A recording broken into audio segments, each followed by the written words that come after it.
Hello everyone, my name is Matt Letter and today I bring to you a quick information video about Templar Battleforce. This is gonna be a trial run for a not really serious but something that may turn up now and then. What I want to do here is give you a bit of information about the game Templar Battleforce, show you some small amounts of gameplay and then basically tell you what I think about it and maybe giving it my recommendation.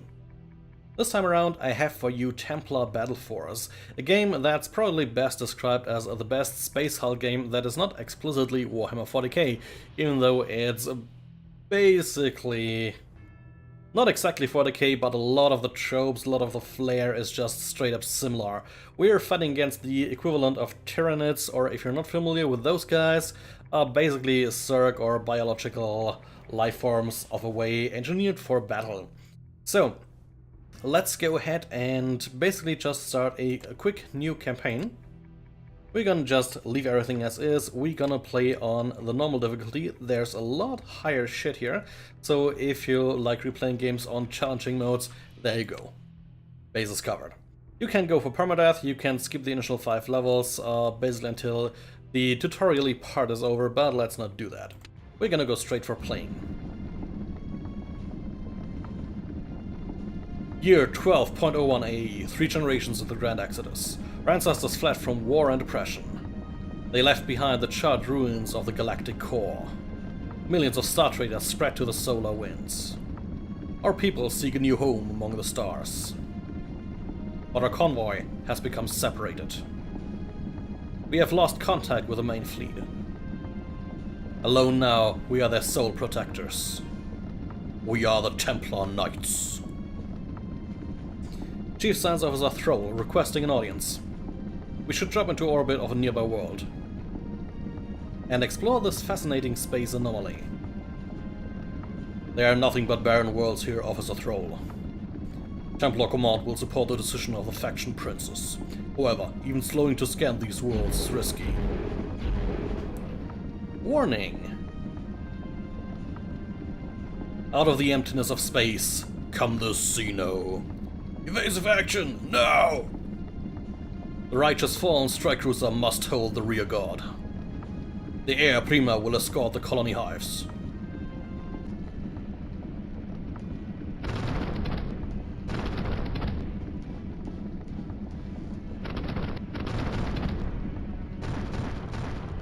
Our Templar strike cruiser, the Righteous Fallen, turns to fight. The Air Prima guards the fleeing colony hives. Our one Xeno carrier rams us as the others pass by. Boarding alert. All Templar pilots report to your Leviathan mechs.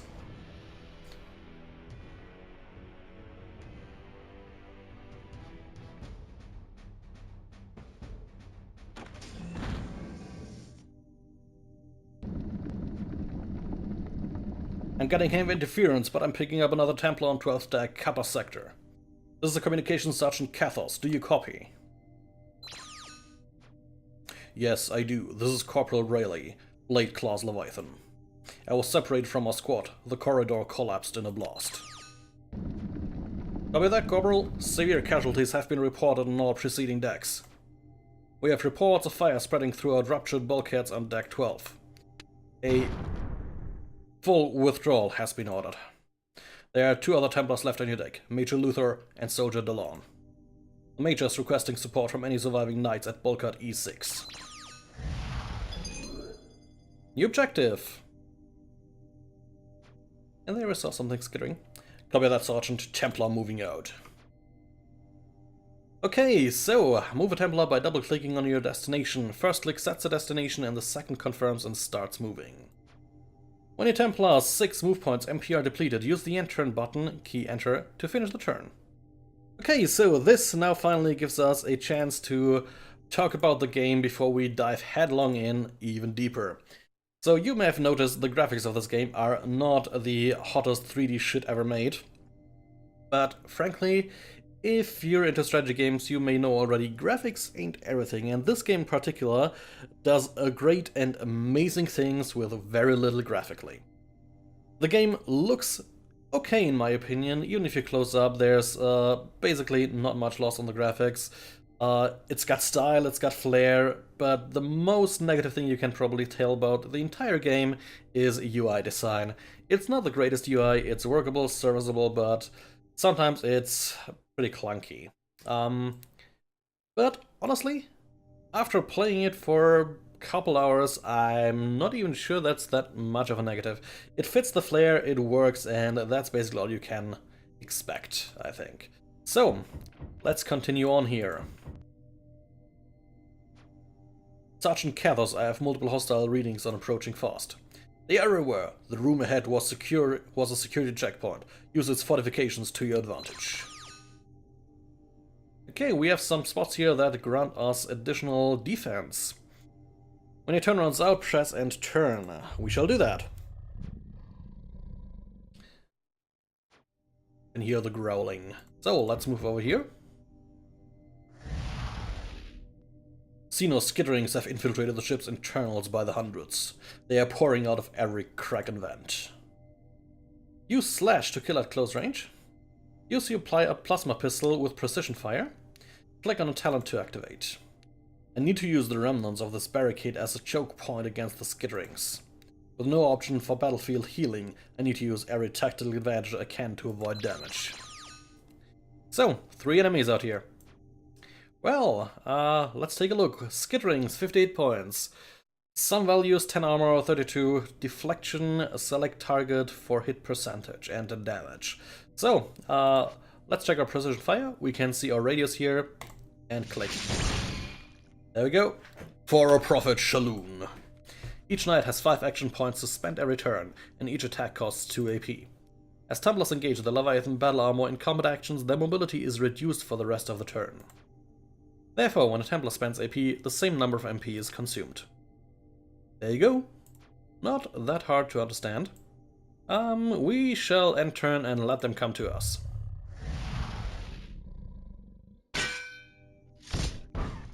We actually get to counterattack sometimes. Just like that.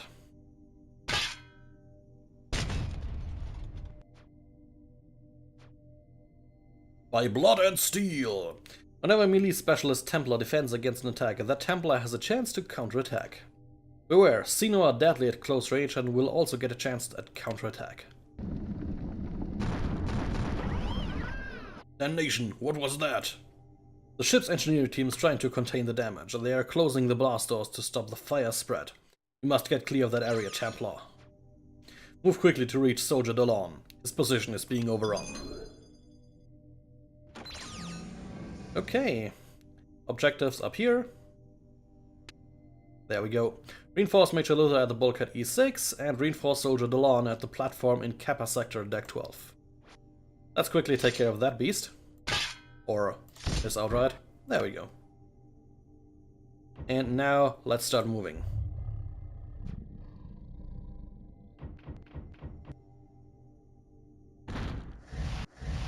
There he is. Gun around like a madman. Templar, just in time. They're coming too fast. Hold your ground, soldier. Together we will drive them back. Templar Knights of the soldier class have powerful defensive and offensive talents. Burst fire attacks can hit multiple targets. Overwatch creates a fire zone and shoots moving enemies. And each ability costs 2 AP, so a soldier can burst fire and then engage Overwatch. Engaging Overwatch ends a soldier's turn, 0 AP, 0 MP, so be sure to use it as your final action. My blade is at your side. With the memories of our lineage flowing through us, we shall not fail. Okay, so... let's actually go ahead, move up one here. And then let's slam that Xeno dead. Wonderful. And then we're gonna fire here. Oh, we actually didn't kill it. And then we're gonna set an Overwatch zone, and if you look at it, it's a 3x3 zone. We can basically move it around as we see fit, and we're gonna plonk it down here. Good. So basically, for now we are done. Let's end the turn.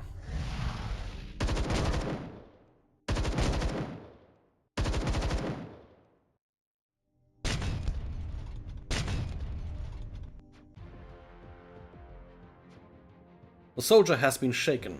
He has faced death on this platform, but survived. At times like these, a Templar Knight looks to their corporals and captains for leadership and strength.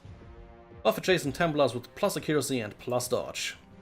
Use the commander's confidence buff to increase both ranged and melee accuracy as well as dodge for defense.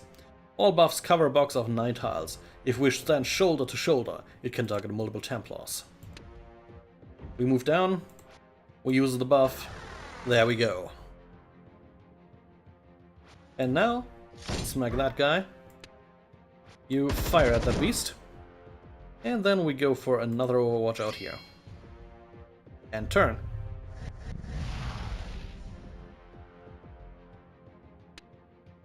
Okay, we're gonna block out here. We're gonna fire on that beast. We have defeated the Xenopack. Well done, Delon. Jaloon's blessing. Templar, I could not have held him off alone. Major Luther needs backup. Time to get moving, knights.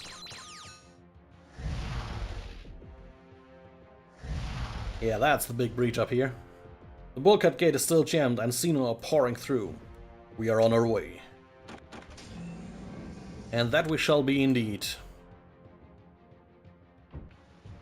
Let's make our way. Do fire here. There we go.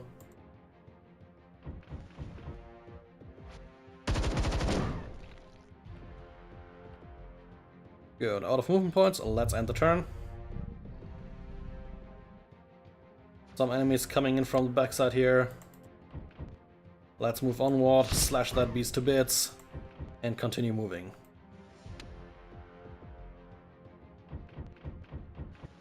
He moves up and then basically covers the rear. There we go. And the turn.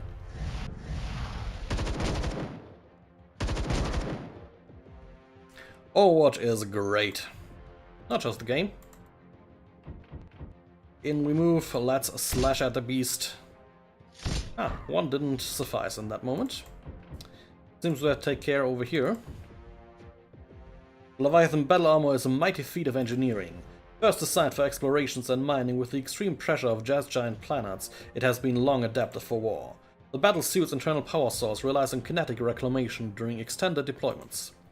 Whenever a Templar moves or uses a talent, their battle armor generates heat. The Templar's heat is shown in red to the left of their portrait on the HUD. The Templar's health is shown in green to the right side of their portrait in the HUD. An overheated Templar suffers damage every turn and is unable to use certain talents. Each turn some heat will dissipate. A short break from action can quickly help a Templar cool down. So over here we have 38 heat, we have 127 hit points, and that's our dude, Dalen Ortho.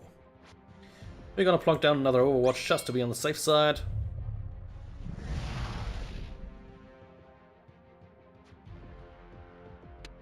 Didn't trigger it, but hey, whatever. We move up. Oh yeah, look at that. BC found us. Okay, they may get to us here. Not quite, but close. Let's make our way to our friend. There he is. Mindless, hateful beasts.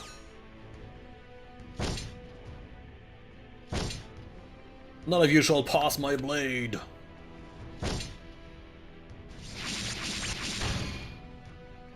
Well met, Templars. I don't know much longer I could have held this bridge alone.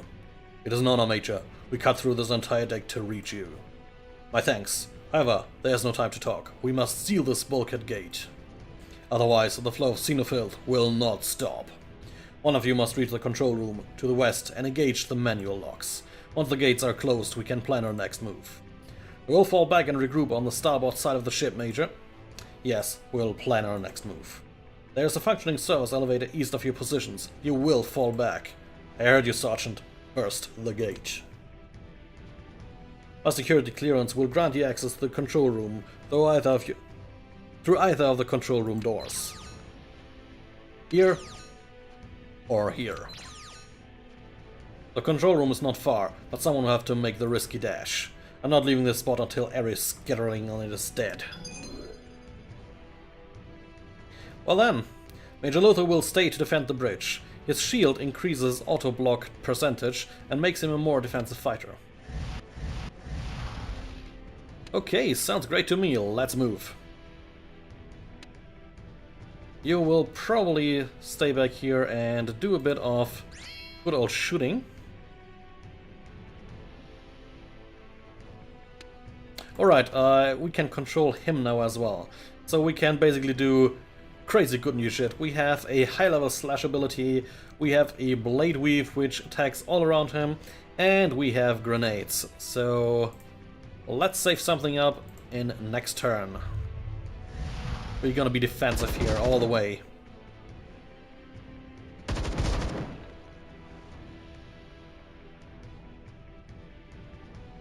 Beasties slowly come walking in. Okay, and now it's time to move a slight bit ahead and chuck a grenade. Oh, okay. Right, I forgot I need to target an enemy with that. There we go. Well, I sometimes forget things. Happens. So, we move over here. Thankfully, the security doors are still functioning. My ancestors are watching over us. By the core, skittering nest! Grenade! Both Luther and I are carrying a limited number of frag grenades. Thrown at short range, they are devastating against clumps of xeno. Well, as I was just showing, these things are highly effective. No chance to walk farther in. We move up here a little bit to slowly reach closer. In the meantime, we'll blast everything that comes from the south.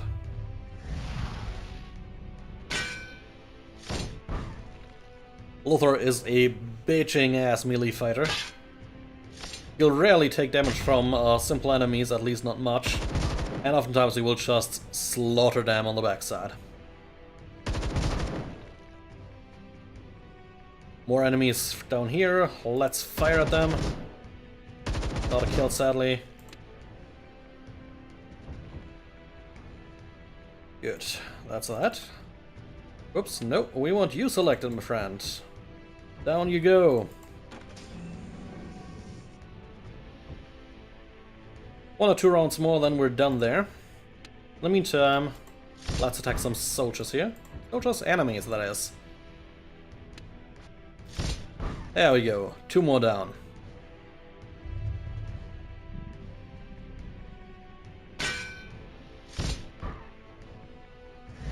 Auto-block is amazing in this game.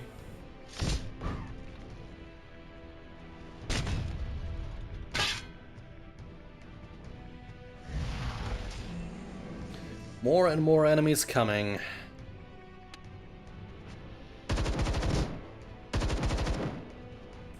Sadly, he misses. Not good. And down here we move in. And shoot that beast. Nice shot. We end our turn. Oh, right, I forgot to attack up here. Happens. Not that he seems to care much about it. Down here we're getting slowly into trouble.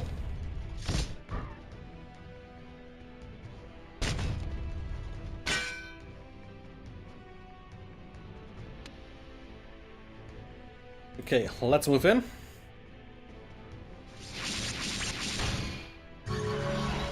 I've reached the control room, overriding the doors.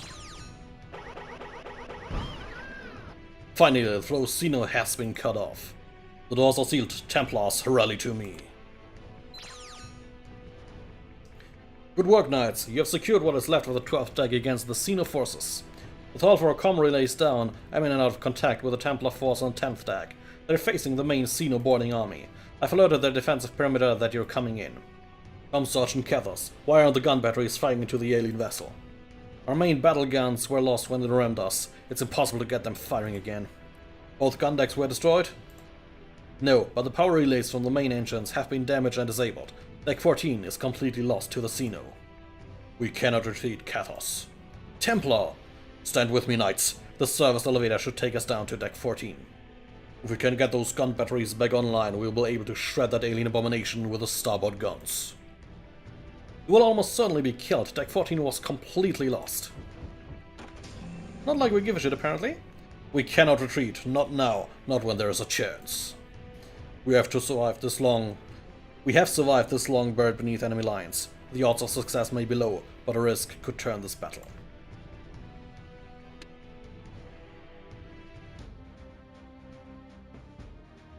Sorry, had to cough there really hard. So, we finished a mission. Good stuff. So, a bunch of shit going on here. Basically, we get the victory or loss calculation, however you want to call it, in the end there. We took 14 turns. Basically, goal is 15 for a 2% bonus. We killed 31 beasts, 2.2 per turn for a 4% bonus in XP. So 10 plus the 6% bonus. Yeah, right. 10 XP, that's it. So, this is our Battleforce HQ. After each battle, you will return to your HQ. Here you will manage your veteran Templars and army build. Each victory earns your Templars new experience. As their XP increases, they gain levels. To train and personalize your Templars, access your veterans list. Templars marked as having achieved a level up or a gear up need attention. To finish improving the Templar, follow the gold highlights. When a Templar gains level, they gain an attribute point to spend. A skill point to spend. And a talent point to spend. The important stuff. Finally, a Templar gains an additional gear level point. The sum of a Templar's equipment gear level cannot exceed his or her current gear level. Therefore, a new gear level indicates that it's time to upgrade your equipment. Relying on the depth of the lineage's memories, a Templar can respec at any time to reset all abilities. One of your first choices will be whether to focus your captain on melee, ranged, or a mix of both. When you finish leveling all of your Templars, it's time to deploy to the next level. Good, now we actually get into the menu. So, one mission done. We are in basically the Battle HQ, as they said, and let's take a bit of a look. But honestly, let's not do it here. This was just for show. I was trying to show you the basic gameplay.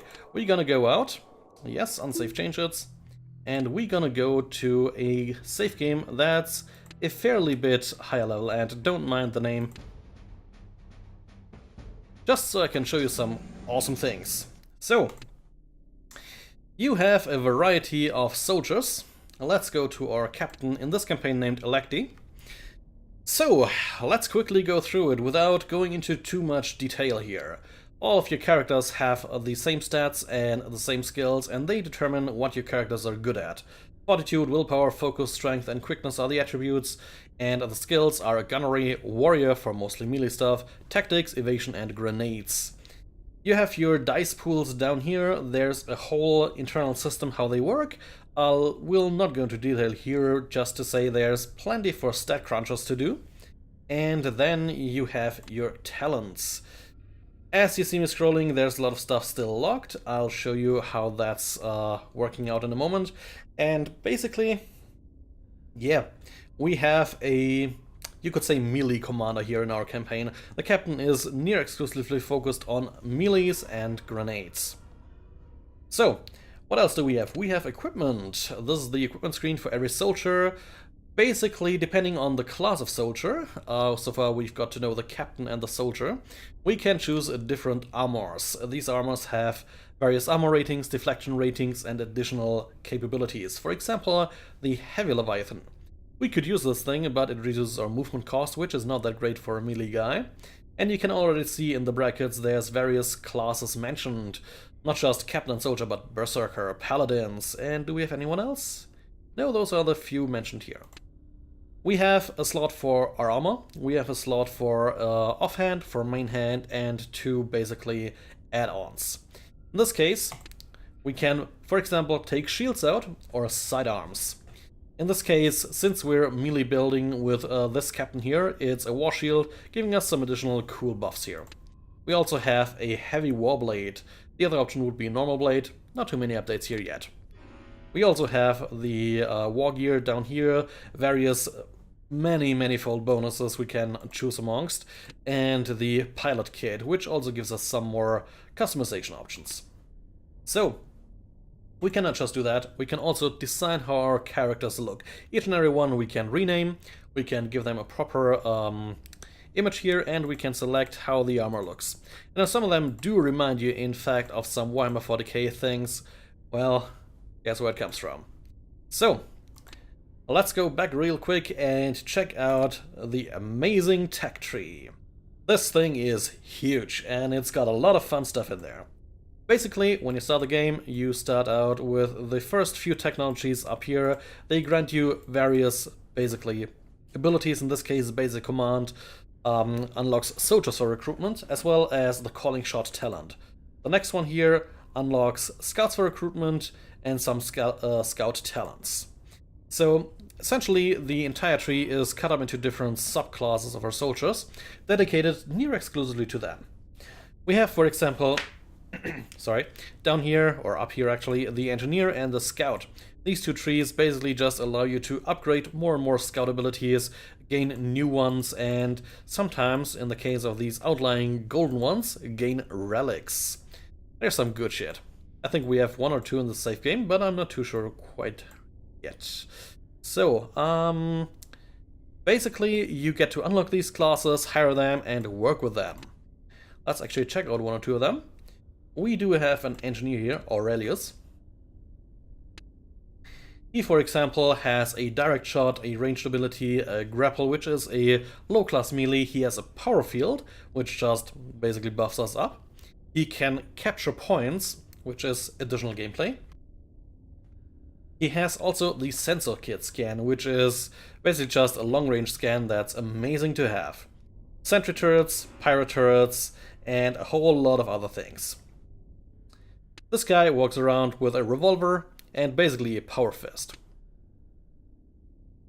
On the crazier side, we have Hydras. Hydras, basically, yeah, flame troopers. They have the Hydra Incinerator here. We also have an armored gauntlet for melee and a shadow flame armor.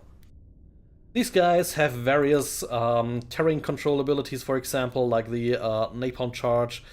If you look at it over here in the top right, you can see the area of effect. You target somewhere and basically all around it, flames. Flames, flames, flames. Good shit for any denial. We also have the Neptune, which is basically the essential Warhammer 40k Mordaka. Yeah, full auto burst fire rakes adjacent targets with shots. Good stuff. So, that's basically a quick glimpse at the game. I consider it a very interesting and good game that's very much underlooked. Like, right now the game sits on the Steam store for $9.99 or €9.99 if you're somewhere in Europe like me. The game is made by the Trees brothers, Corey Trees, Andrew Trees, and Martin Trees. They have made one or two other games, one of them in the same universe, I think, the Star Traders 4X. They also made a game somewhat similar to this in a fantasy setting where you control a classical party of adventurers. But honestly, the game sits at 98% reviews on Steam, 98% positive reviews. Nowadays more and more games have that, but this was a well-deserved one. Not only that, the last update for the game, it being 3 or more years old by now, if not more I would guess, the last update was a couple days ago, 17th. That's amazing, 17th of August 2017. And they added modding, which is gonna open this game up for a lot more awesome shit to go. So yeah, basically, it's got a long campaign, it's got really good, solid gameplay, the UI is a bit tricksy, but generally, the cool vibe is there. It's got the Warhammer 40k feel, while not totally copying it. There's a lot more going on than what I've shown you. And the guys are not exactly one-by-one Ultramarines copies. And as you've seen in the diagram earlier in a cutscene, the mechs are a fair bit larger than anything the Space Marines in Warhammer 40k would use. And yeah, generally, the game is awesome. Consider purchasing it, consider playing it. If you're interested in seeing more of this game, let me know. I have considered putting it on the spot in the near future maybe, but right now I still have other things I want to do. But if plenty of people go out and call for this game, I may just do it on the side. So that's basically it. The game got my full endorsement. I really like the game. It's got strategic depth, it's got tactical challenges, it's fun as all hell, and it gets out the classical Space Marine vibe of stomping enemies with the righteous judgment of your god. It's amazing. So yeah, with that said guys, consider purchasing the game. It's not that much on Steam. It's a good one. Let me know what you think. And also, if you like this dabbling into a kind of review, let's look at situation, let me know as well. I know it's a very saturated market video-wise, but yeah, I'm not exactly doing anything brand new here, so let me know. Thank you for watching. See you soon.